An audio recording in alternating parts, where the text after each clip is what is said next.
Anong ganap sa mundo ng showbiz? Ikinagulat at ikinatuwa ng veteranong komedyante at aktor na si Jean Padilla ang kanyang biglaang pag-trending online matapos niyang ipost sa kanyang Instagram stories ang isang screenshot kung saan siya umano ang #1 sa listahan ng trending actors sa internet. Bagamat hindi kumpirmado kung totoo nga ang nasabing listahan, hindi ito naging hadlang para mag-viral si Jean. Nilagyan pa niya ng mga emojis ang post, halatang aliw na aliw sa pagka-trending niya. Naging usap-usapan ang pangalan ni Jean sa gitna ng isyong kinasasangkutan ng kanyang kapatid na si Dennis Padilla, kaugnay ng emosyonal na tagpo sa kasal ng anak nitong si Claudia Barreto kay Basti Lorenzo noong 8 ng Abril.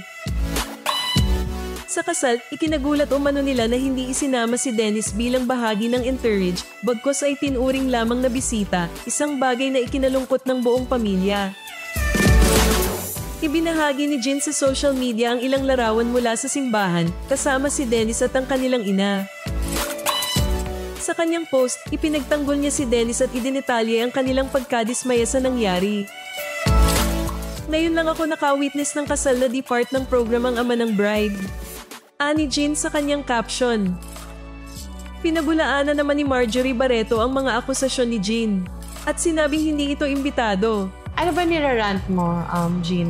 First things first, Jean, no offense. You were not invited to the wedding. Si Mama lang at si Dennis. Kasi sa ranting niya, parang nagising pa siya ng 5 a.m. Mula Bulacan, pumunta pa siyang Alabang. Wala naman nagsabing gawin mo yon, Jean. Imbis na pinahinahon mo yung kapatid mo, inano pa niya eh. Finuel niya eh. Inaano niya. Ina-agitate mo pa.